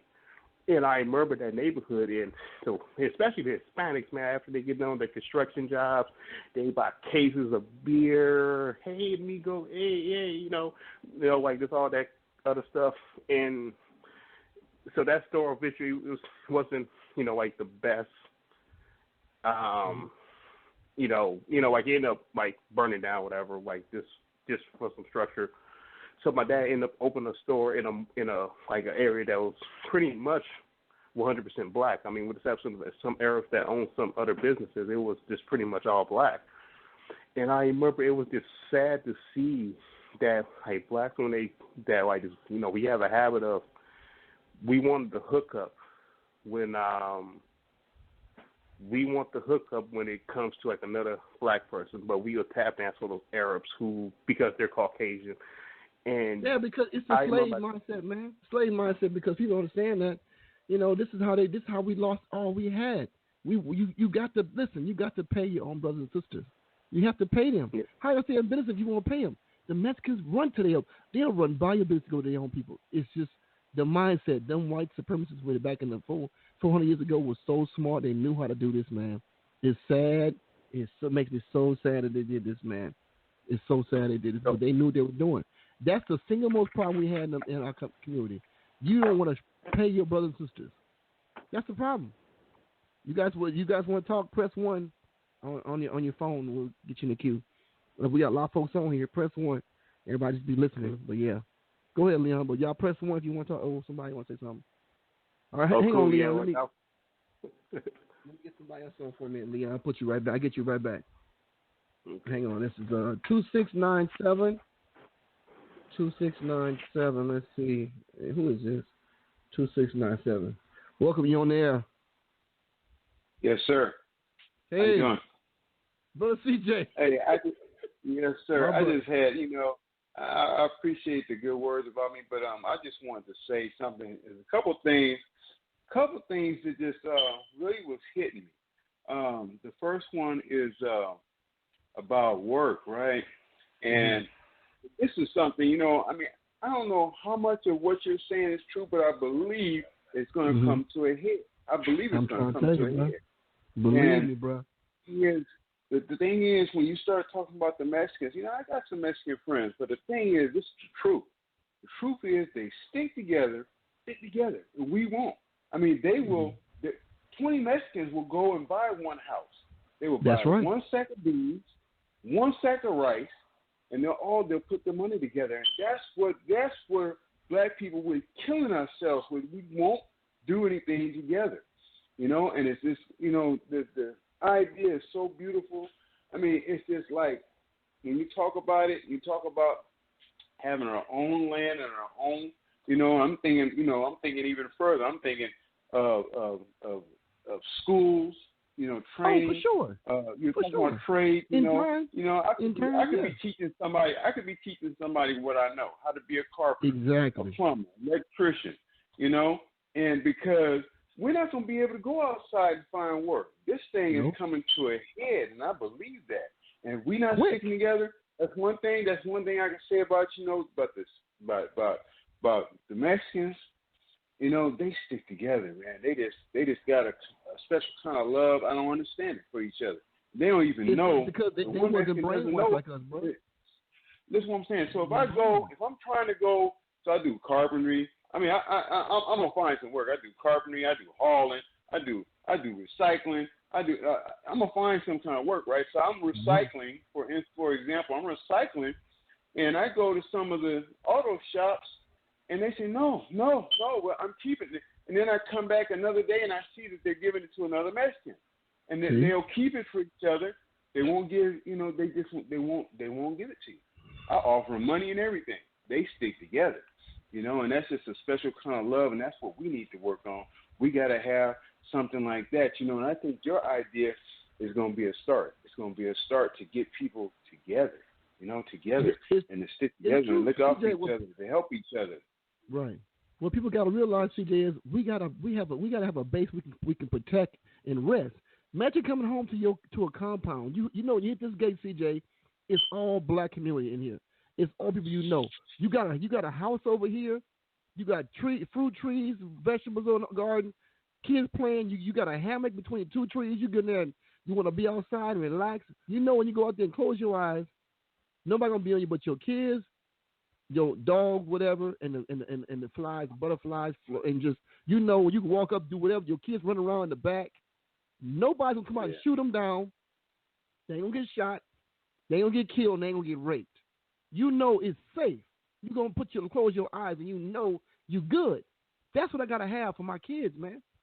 We get that for our kids. When you put people together who unreformed with people who are disciplined, they're going to destroy the good people. Like in prison life. You have somebody who is a boy. He got caught up in a dope case or got caught up in a friend. He went to jail. He's a prison. He's 17 years old, got a 10-year bid. He innocent, raised by his mama, grandma, ain't got no skills, no street skills, but he rode with the wrong dude who was in the gang and got with the prison for 10 years. You put that boy in there with them grown-ass men, he going to fight for his life every day, till you get tough enough to hold yourself together, or you're gonna be somebody's, punk. And the point is, we gotta have somewhere we can control our kid to have an environment they can flourish in. We can't control this out here. It's bananas out here. Look, it wasn't no marches, it wasn't no riots done when white folks came, took Oakland back. We left silently. We went to Stockton, everywhere. We just left silently. So what makes me think it's going to happen? They're going to just come in here and just take us out of here if we don't leave fast enough. What makes folks think they won't happen? They didn't already took half of Oakland. We ain't say nothing. Yeah. And the thing that since meeting you and since trying to become more aware of my people, I've just come to this understanding that we just like lost, and the white man, he's been plotting and planning against us a long time, and yes. he has succeeded. We have no country, we have no language except their language. We have they're trying to erase our history, because it's always something. The thing about going to school, right, and don't get it wrong, right, because a person should know a lot about everything, right? But when you go to school and they teach you these different things. They teach you about these Washington. I'm not saying you should know about it. I'm not saying that. What I'm saying is there's some things that go along with that. There's some beautiful, beautiful, brilliant things that black people did, man, all throughout history, even right up to right now, and black people, they just don't know. They just don't know how many inventions. They just don't know how brilliant we are. They don't know that the mathematics, some of the numbering systems they use in America right now, it came from us. It came from Africa. And so a lot of they just don't know. There's so much stuff, and people, like I said, white folks, they have succeeded in getting us stupid. We think we're nothing, And we think we're nothing, and we're just lost. You ever think about something else too? Like, brother posted something in the group the other day talking about how some black folks didn't think they was African. I said it's ridiculous, but you know what? Let them think that. Y'all want to be non-African? Go over there. Y'all ain't rolling with us. You want to be confused? You stay over there. Because when they come through and later had the martial law started happening, they don't checking nobody for the African card and say, you African, not African. They're going to just be shooting and killing and getting away with murder and rape in the hood when it's all quarantined off. And you know you can do about that? Nothing. Because you think you ain't African. How they going to operate like Raven Simone thinks she's not black? How's she going to operate under lock and key with real black folks? What's she going to do then? They don't care nothing about you being, you talking about you denouncing being African. They don't care about that. Exactly, because the white folks, it's for white folks, it's a game. I got some white people that, because of the world we live in, the situation we're in, I got some people that I deal with. I got some people that I associate with. I got some white people that I almost have to call friends, but I keep them in the area where they need to be. I deal with the situation the way it needs to be dealt with, as far as for me to be able to get ahead. You can't be, if you're living in this society, right? Now, once we get this compound, once we get all that set right, that's different. What I'm saying, we can become self-sufficient. That's the whole thing of what this show is about, right? It's self-sufficient. That's right. I think it's possible, but it's going to be difficult. And I think what's going to happen is people are going to come trying to crash this thing, right? They're going to come trying. So we definitely have to be prepared, because I love my people, but there's some stupid ones out there. That's what I say. We can't take everybody. The only thing I can count on is they're so stupid they won't even sit down long enough to listen to this show. That's right. And that's it's ugly. But brother, hey, I don't have no problem living on 20 acres of land with just me and you, me and my boy Edwin, his family, your family, Leon's family, and my brother Darius to get off his family. I don't have no problem with it. Queen family, they already be down with us. I got about 5 families right now that's down with it. I don't got no problem with having 20 acres just us. I ain't got no problem with it. I know when I leave, I come back, go to work, come back, I know it's people that will look out for my kids. I ain't come back to no foolishness. Here's the honest truth about that, though. Here's the honest truth about that, because the honest truth is the more people we have, the bigger issue we are going to be. So I'm happy with a small unit. The bigger we are, the more noticeable we're going to be. The more of a problem or a threat or whatever they want to call it, we will be. So if they don't want we have our own structure. We have our own structure. But like I said, when you have a private property, I got people. I know people right now. This Brazilian partner of mine, he worked with this white boy, right? His friend. They have about 100 acres out there toward Castro Valley. I'm sorry, Livermore. About 100 acres. They got places. Look, they got places they hunt on their own land. They got a club that they pay a membership every month to that they take care of. They go hunting and they got a shooting range out there.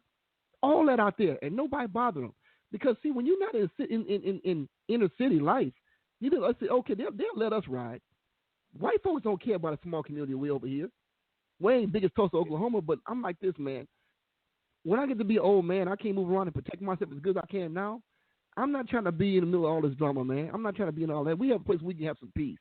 And people know they want to move in where we at. They abide by our laws. Also, I'm glad you brought that up. Point is, too, we have a land trust. You can't buy the land trust. The land trust is for our people. It stays in our actual possession. Your house will be yours, but the land will be for the community trust. You can't sell that. It can't be sold outside the community. Right. Okay, we control that. I never forget, I went to the Bahamas for my 30th birthday. Brother gave us a ride. We took us around to the community. The black people in the Bahamas, they have a set of town. They cannot sell it. That person dies, pass on, his family still gets it. It stays in the family, stays in the community. And that's how we had this. We had a community where you can't come in here and just buy it out.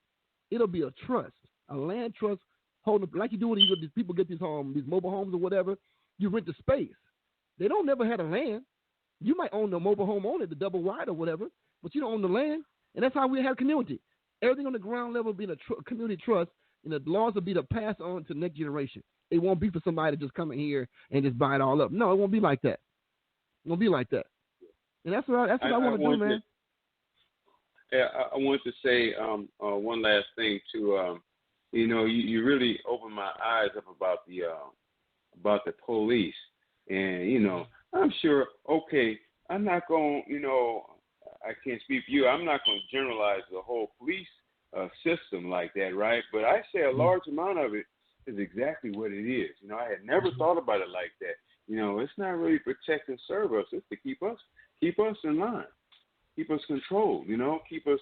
I don't know if I want to use the word hold us down, but to keep us in our area, to keep us in the you guys. Okay, you're over here. You stay right there because sometimes I'm recycling. I'm doing this, that, and the other. Right.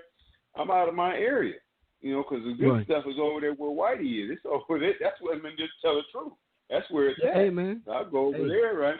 You find a brand new flat screen TV thrown out because it got a little scratch on the side. You're not gonna find that in a black neighborhood. But while I'm over there, I'm just recycling. I ain't bothered nothing. The police, they bother me like 90 going north. They will not leave me alone. I'm living 15 years ago. I'm living in San Leandro. I'm living there. I'm going to work. I'm a carpenter, right? I'm a apprentice carpenter at that point. I'm going to work, right? I had 4:30 in the morning. I'm going to San Francisco though, so I have to leave that early. I'm at the bus stop trying to get to work. I live a little dusty, but I got my work clothes on. I got a hard hat on my head. The police pull over. Where are you going? License. What are you doing out here this time of day? I'm going to work. What's the problem? If I would have been white, it'd been no issue. But the thing is, I'm out of my area, so they are designed to keep you within your little section. You got a little section. Bro, I'm telling you this. You might not believe it, but let me tell you something. This is a documented fact. I actually put up a video. Dr. Joy LaGrue, she went to Allen Temple. I'm the only one record the whole thing. Look at that video on the Barry Black Community YouTube channel. Watch that whole video. It's 2 parts, part 1 and part 2. Say it again. Talks about say his name. Dr. Joy LaGrue. Dr. Joy LaGrue. Dr. J-O-Y? Yep. LaGrue. DeGrue. I'm sorry. That's it. DeGrue. Yeah. Okay. Look it up. It's a woman on stage. He's been at Allen Temple. Allen Temple. It's a part 1 and part 2 videos. Watch both parts. I guarantee she'll talk about that. She talked about even when the badges that we have now, the police badges now, were pretty much the same type of badge they had back when they first started the police force. Same type of badges. I'm telling you, brother. I'm telling you, they are here to oppress us. Why is it that when you have X amount of black folks moving to a community like they're doing over there in Antioch and whatnot, they only add to the police force. They don't add more services. It's a reason for that. They're not there to help you prosper. They want to suppress you and keep you in that neighborhood. Why Ferguson had the problems that it had? Because they make sure it's poverty on this side of the track. They have to keep the divide going.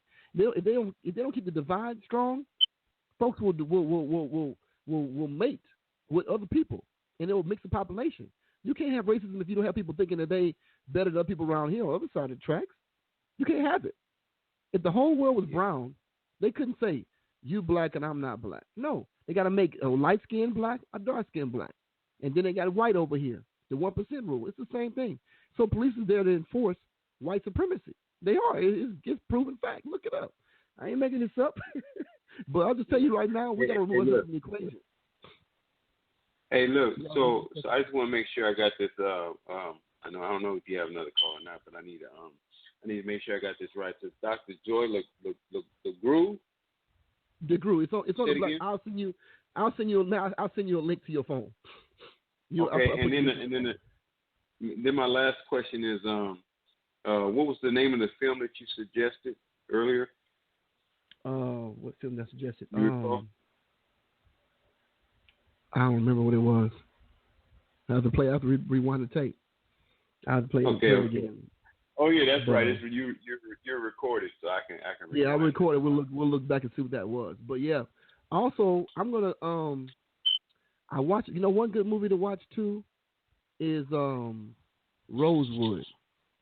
Watch Rosewood. That was a good movie. Oh, I also said go to the movie. The movie to watch. Oh, that's right. I remember it now. It's open this Friday. Go see Anarchy. Purge Election Day. That's the third one. They had part 1 Purge. They had part 2 is called Anarchy. Part 3 is called Purge Election Day. Go watch that. It opens this Friday. Go watch that. Purge Election Day. Yeah. Matter of fact, I'll probably go see it with a couple of my friends and stuff. We should get together and go watch that. Real talk. Okay, for sure. But for sure. Yeah, watch that. That's how it is. And if you look at part 1 and part 2, it's on Netflix. I think Netflix got at least Purge Anarchy. Or you can get on Redbox for sure. Redbox has it for sure. Watch that. See how things happen. People are that's too far-fetched. No, it's not. It's not the first time it happened in this country already, family. Can you imagine living in Tulsa, Oklahoma, prosperous like it was, and all of a sudden they come down raining guns and bullets and bombs on your community? Can you imagine the kids in that area? It had to be frightening. They wasn't in slavery. Yeah, I realized exactly what you were saying. I was thinking about, nobody wants to really accept the fact that there's a great big possibility that Trump, all of it's bad. You got bad, Hillary, and then you got worse, Trump, right? It's all bad though. But exactly. This thing about Trump becoming president, man, it's just off the hook, man. Because people, he's saying it right while he's speaking. And these people are okay with it. He's talking about this crazy, outrageous stuff. I ain't going to say nothing specifically, but he's talking about some crazy stuff, man. And these people are trying to put him in here. And I don't know where people are at as far as spiritually and everything, but this guy is Satan. This thing is ugly. He might be the Antichrist. He's gonna smash his way in the office. Believe that. I don't care how many votes he gets. Man. My belief is this, CJ. My belief is this. He's going to win the office. You know why? Because he's polarizing. And nobody polarized like a Barack Obama in office. Hillary Clinton is not polarizing. So what's going to happen is the young people are going to stay home. They're not going to vote democratically. And the white folks are going to come out in force in the Republican Party. Those he needs to get to win against Hillary, those he need to get to win against Hillary, he don't need to get them because they're going to stay home. They ain't going to even vote. He's going to win. He's going to be in office. And, I hate to say it, black folk need a Trump in office for them to get their act together. I hate to say it. It ain't going to happen another way. We so sleep out here. Folks is so sleep out here. They're going to need to be reign terror because the slave master, if you remember I talked about this in one of my last videos a few months ago, slaves only move when they got life-threatening situations. They only move when they get in there. When you're running them for your life, you make moves. When you're a house Negro, you eating good, you ain't no big hurry to leave the plantation. But when your life on the line, imminent danger, you're gonna move. Wait a minute. So you trying to say you trying to say we needed some fire up in our ass, huh? I hate to say it. That's the truth. That's true, bro. It has, and I'm so mad. I hate to see it. I hope I ain't one of them. But I'm reading about in the paper, watching the news, people getting killed on foolishness because they didn't take my heed. They didn't take my warning as being real. And I hate to say it, bro. That's what happened. I got another call coming in, CJ. If somebody want to say something, let me give them a shot at it. I appreciate you, my brother. Appreciate you. Keep listening. All right. For sure. Last one into the phone number is 4600. That should be easy. 4600. You are live. Welcome to the call. What's your name? Where you calling from? Well, I'm calling from the St. Louis area. I'm a Trump supporter. My name is Bianchi. How you guys doing? Are you a black man? Black African American. Yes, I am. Oh, you really want to call a Trump supporter, huh? Okay. There's a lot of African Americans who support him. I know they ain't got good Trump. sense out there. I get it. So what you want to say? Well, how you gonna say they don't have good sense? When Nixon ran, he got 28% of the black vote too, and thus came by your affirmative action. But no, I hear people saying that talking about Mr. Trump, talking about him being this and him being that, racist and so forth, but nobody can ever prove that. But okay, you talk about Black Wall Street. You know, blacks had 50 settlements in Oklahoma, of which 13 still exist today. Okay. And Tough, Oklahoma, which has the first female black mayor, Miss Liola Davis, I believe her name is, Lita Davis. Wait, what city was that? Pardon me? What city was she in? What city? She's in Tough, Oklahoma. Okay. I'm sorry, Taft, Oklahoma. Okay. Yes, there's 13 of those settlements still exist today, and she's been trying to get, sit and talk to groups about the opportunities that exist in the city that blacks could. You hear blacks talking about wanting their sovereignty and everything, but there it is, right there. It's another city in North Carolina, in Warren County, called Soul City. Nixon provided federal dollars. It was philanthropist dollars to build infrastructure, warehouses, and so forth for what could have been an all-black city there too. You have one in South Carolina called Freedom Town. So that idea at that time, and those were few, there's many of them. Many of those locations still exist today for those who aspire to do such a thing. Let me ask you a question. What do you think is going to happen when Trump? You think Trump's going to beat Hillary Clinton? You think he's going to win? Yes, I hope. I really do. I hope he beat Hillary Clinton. Hillary is very dangerous. I got to ask you a question. What do you think is going to happen under the Trump presidency? I'm just curious. Well, I think some of the things that he's said is going to come into fruition. I think they're going to roll back a lot of this attacks on the Second Amendment. You need to handle the illegal immigration the way it should be handled. I agree on that. The wall should be built. There's 65 nations in this world throughout history, and some recently that have built walls for various reasons. Even in Zimbabwe, they had walls. Oh, yeah, I totally agree with that. See, that's my thing for not voting for Trump. My thing is not that I don't have some similar. I do agree with some things. Like, I agree they should have a wall, or not just if they don't want to build a wall. I think that they should have school choice. Get away with I believe that. People get out of these wretched public schools. Right. I agree. So you're a black man. I think that my name is Bianchi. I think that they should start training Americans for a lot of these jobs that you have these foreigners in this country with these H-2 visas. They need to train Americans for them jobs and send them people back home. You think they're going to do that? Well, they should, and they have done it before, because in the late 1930s, Mexicans who were born here in America, according to the 14th Amendment, that was citizens, they expelled a whole bunch of them. A whole bunch of them was expelled. So you don't believe Trump is a racist, huh? I'm just tripping on that. No, no. Tell me Trump is a racist. Hold on, wait a minute. Now, by him calling, well, let me say this real quick. Let me say this real quick. It's not racist. Yeah, to you? but let me say this real quick. See, racism is thrown at everything nowadays. That's true. I agree. You go back in the early '60s, racism then does not mean what it has evolved into today. If somebody don't like you, if a white don't want you dating their daughter, they get labeled as a racist. Whereas, how many black families sat down at the dinner table and told their daughters don't bring home a Billy Bob and told their sons don't bring home Miss Daisy? But here's the thing with that. Black folks can't be racist. You don't agree with that? Yes, they can too. Nowadays, they cannot. For what the definition is, yes, they can be racist. Okay, let me get your definition of racism. I'll tell you what the real one is, but you tell me what yours is. Well, blacks got the power to fire and hire whites. That's what racism is to you. Fire and hire somebody. Yeah, that's racist. When you deny someone of the ability to have access to whatever they need to improve their lives economically. As far as whites want to have all white proms on private grounds, that ain't being racist. All right, let me explain something to you.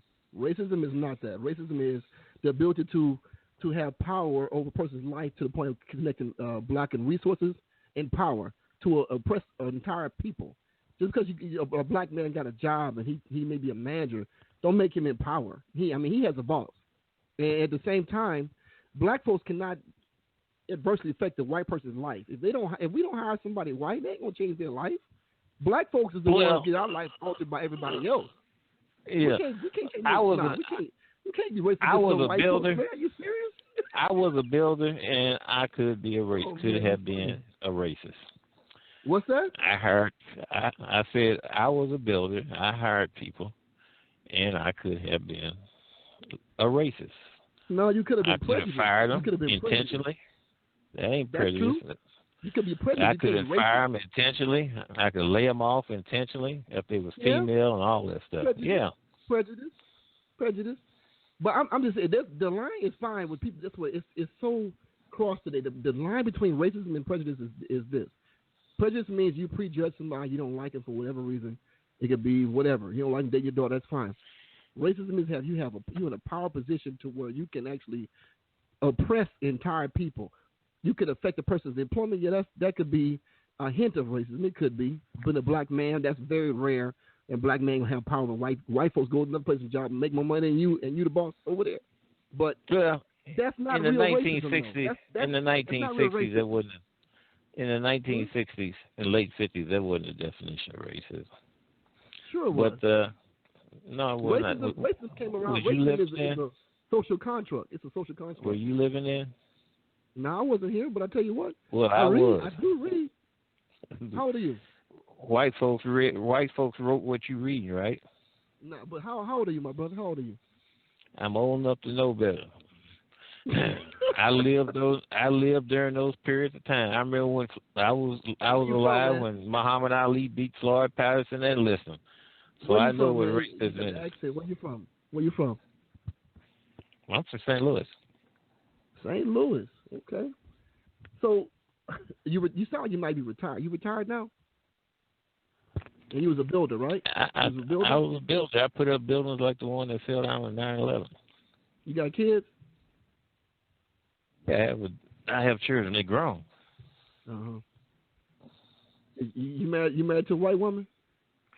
I'm married to an African from Ghana. Okay, that's good. Okay, all right. Okay, that's good. Well, we have to be with different opinion there, my brother. But I don't think you're gonna get what you want out of Trump. I mean, I do agree with some things he's doing, but what is it that you? Let me ask you a question. What is it that you want? What is it that I want? Yes. Personally, it's not really. President is a pawn in my opinion. He's a pawn. He's not controlling the country. But I would like to have happen for our people. People leave us the hell alone. I'd like people to let us grow our community and stop policing us so damn hard. I'd like for us to have our own space. I'd like to separate. Personally. Blacks. You mean for blacks to separate? I like for blacks to have their own land, and I like for white folks not to be harassed. So I like for that to happen. That's what I like. Some blacks that's what I like. Some blacks do have their own land. They got plenty. They got what I'm land saying down is south. as a community. I like to have a real community again. I like to have a real community again. We have our own land, own resources. But like you said, I can't bring everybody have your own with communities. us. You 37% of the population of Mississippi. You 70 to 75% of 18 counties in Mississippi.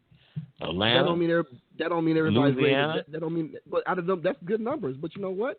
Those people, not everybody's in there is on the same page, though. I mean, sure, but the slave mentality is heavy in this country. It's heavy. Well, it's not the point whether they on the same page. It's that those are economic markets that can be exploited. Those folks don't eat. Blacks should be exploited. You shouldn't have Arabs. You shouldn't have people from the Mideast coming into your community running buck wild with gas marks and so forth. But like I said, I agree with you on that. But here's the problem: when you rape somebody for 400 years and you turn them loose without rehabilitation, what you think is going to happen? What's going to happen? You have black folks ever got any kind of mental health treatment? Has anybody ever got any reparations? Bro, let me tell you something. What's been done? There's nothing wrong, and there's no slavery affecting the mental capabilities of Black Americans today. Now, it might have been intergenerational wealth that was inability to pass down. Yeah, okay, brother. You starting all wrong right there. Gonna tell somebody, man, your mind is suffering from the Willie Lynch syndrome. And you don't believe that, right? And if that's the case, how you gonna have? Here's another point. With all the technology that you have in the United States today, the ability to have access to that and those things that's at your disposal, if you can't control a neighborhood, how are you going to control the land? I got a scenario for you. There's a saying, and I'm not sure if it's true or not, but it could be. I'm sure it is. There's a saying: you put a gorilla in a cage for 20 years. After 20-year time, you open that cage. That gorilla will not try to leave that cage. Now, why is that? Do you know the answer to that? I don't know, but blacks won't leave America neither, so maybe you got a point there. Yeah. Thank you for my call, friend. Thank you for your call. Yeah, thank you. So now, back to what I was saying. I'm going to say this, my brother. I feel for you, my brother. I'm going to pray for you, my brother. Because you might be well off of where you live, and I'm not sure, P, even somewhere in the South, but there's a lot of folks who think like you. And like I said, I do agree with Trump, some things he said. I agree with that. But the reason why a gorilla will not leave a cage after 20 years, because his mindset is still caged. That's the answer, my brother. You can't take a whole generation, 2-3 generations of people, and just give them something without their mind being correct, without their mind being right. That's the answer. You can point out all things that white folks say, you pretty much did, and I think black folks got this, exploit that. Yeah. You know, because you did it, that solution that you might have, that's great. But the reality is, my brother, that's not reality for black folks. I'm not saying, just because I got to be where I am today, I came from a dysfunctional home too, like a lot of people have. But you know, it took me 20 years to do something different. But you know what? I'm not the average person. I'm the exception to the rule. And the reason, I'm glad you called him, brother. Call back later. I'm glad you called him about that, because you just illustrated my point in a lot of ways. This is why it takes us so long to get back to what we were, because people believe just like you believe black folks died. Why they just didn't do it? It's not all black and white like that, brother. It's not. If you are really a black man married to a black woman, and y'all both really love your blackness, it's not really reality, because you got 3 generations of people from the civil rights movement removed that are let loose out here without father figures or discipline, let loose with the police on us, put them back in front of prison. Prison teaches a lot of people to be back on the street, to be better criminals, not be rehabilitated like they say they're going to do. All these things are to make sure the white folks get ahead and stay ahead. None of this stuff is to help us. So you got people who've been raped and pillaged for 400 years. And I hate to say it, if black folks, most black folks in the community was not afraid of white folks, a lot would be different right now. But a lot of it operate out of fear. They don't even want to move because somebody's going to put them down. And now you got people accustomed to having welfare. Some people, not all of them. Some folks do want to get off welfare. But those who are accustomed to it, generation after generation to generation, how you going to change it overnight? I'm an X amount of years old. I don't have time and energy to go through change every one of my people. I ain't got time. My best thing to do is grab people who like me. That's why I said, you go to market, you can bring all the numbers you want about Mississippi or everywhere else. It don't mean nothing if their mind is broken mentally. There's a few people, OGs in the community, still got their mind right from the civil rights movement. But they don't have young legs no more. Like yourself. You sound like you'd be a retired man, too. They don't have the legs for it no more. And you got kids who are out here without family structure, discipline. That don't change overnight, bruh. That don't. I come from dysfunctional home. Maybe you didn't. And maybe that's why you don't understand what I understand. I see things you don't see because I come from that kind of home. It took 20 years to get to where I'm at now. 20 years of dissecting and building and changing my environment, changing my social skills, changing my people, removing some of my family from me. I know what the hard work is.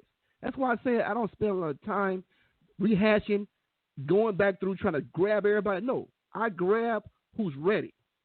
Because I don't have 20 years. If it took 20 years to change me, follow me. If it took 20 years to change me, how am I going to have the most time and energy and patience to change somebody who's been in this their whole life? 50 years old, 60 years old, who think one way. It's best for me to find people who are ready to be hatched. Everybody's not ready to be unplugged. I get it. I'm not looking for those people right now. Hopefully, my hope is this. My hope is that they'll see what we're doing. They want to be a part of that, and we'll change themselves. You know what? We can do it. Somebody has to get out here and be able to do this thing we need to do to have the courage enough to know, you know what? It is possible. People living in a bubble right now. Black folks, a lot of them are living in a bubble right now. They believe systematically that this is not going to happen to them. Everybody believes. Tulsa, Oklahoma, they probably thought in their wildest dream that they would never get in bomb and crash like it did. They probably never thought that in Rosewood. What happened did. When black folks stop depending on white folks to save them, we can make some changes. But until then, those who are physically, mentally ready to make moves need to band together, and we build something, like they say, when they build it, they will come. I believe that. I know that will happen. But we have to build something for them to show up because they don't have enough courage on their own to do it. That's teacher training I made up through my life. I call it the cave mindset. It's what to me it's the solving the puzzle piece that's missing in the community. The cave mindset. Cave stands for courage, action, vision, endurance. D for discipline. If you don't have those things right there, you ain't gonna never do nothing special in your life. We missing all that. We don't have no more courage in the community. You think you telling me something? You telling me a man get his son get gunned down by the police or anybody, and just let that ride? All these people walk. Ain't no courage left in the community. A few people, but it's most of the young ones, because they get to be old as you are, my friend from my southern brother. If they get your age and they still don't have no courage, it's over. It's over. You ain't spend your whole life watching all this stuff happen all these years and not have courage to fight back. It's over for you. But for somebody out here, they feel like I feel. I'm looking for those people. I'm looking for those people because I know, by the shadow of a doubt, there's people out here like me and my brothers and sisters out here on this call. And I'm looking for those people because I don't have the time to waste with people who want to rehash the past and say, well, you know what? What about this? What about that? Why ain't this been done? All that why talk, that's great, but it wastes a lot of time. I'm looking for now talk. I'm looking for those who are ready to make moves. So, I mean, everybody not ready. I get it. But it's not my job to control and change the whole world. It ain't my job. Martin Luther King, the people hated him when he was doing his thing. But when he died, everybody loved him. We know that wasn't the truth. When he was alive doing that boy crazy. Going with the white folks, he crazy. Oh, man, he lost his mind. That's slave talk. I don't spend a whole lot of time with slaves. I'm going to be honest with you. I don't. My mind cannot handle it. If you're not in my family, blood relative, and you slave minded, chances are great me and you ain't gonna talk too much. We ain't gonna hang out too much. Cause I'm not where you at. You behind me. I'm going forward. I ain't going back. I'm not going back. This call is about forward thinking. It's not about going back. I'm just giving people a playing field. This is what it is, family. Believe it or not, this is where we at. What you want to do about it is on you. It's on you. So I'm going to end the call tonight, family. Hope you can learn something from this talk. Thank you, brothers, for calling in. Be with us next week, next Monday. Next Monday, 8 p.m. sharp Pacific Standard Time. We'll be here again discussing another topic. But, yes, those who are interested in getting with this compound living, hit us on Facebook, on our Facebook page, the Bay Area Black Community. Hit us on Facebook. Leave a message. Give me information. I'm not going to put all the information on this call because it'd be blowing the white supremacists would be blowing me up on YouTube, from YouTube. But follow us on Facebook, the Bay Area Black Community. Follow us on Twitter, at Bay Area Black. And follow us on our YouTube channel, the Bay Area Black Community. You might learn something. For those who came tonight, thank you for your talk. We couldn't get to everybody. Appreciate you guys. Love you guys. Have a good night. Rest. And think about what I said. And also, if you're really serious about moving with us on this, if you don't have no real skills, pick up a book. Learn something. Be a part of the solution and not the problem. Wolf out. God bless you guys. Later.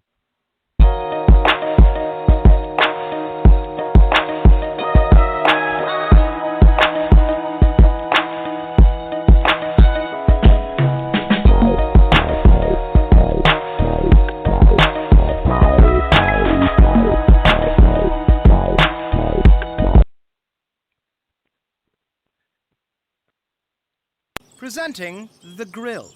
Oh, beautiful pork tenderloin for double saucy ribs with smoky bacon barbecue. You're gonna need a bib. America, America, pork will your taste buds thrill.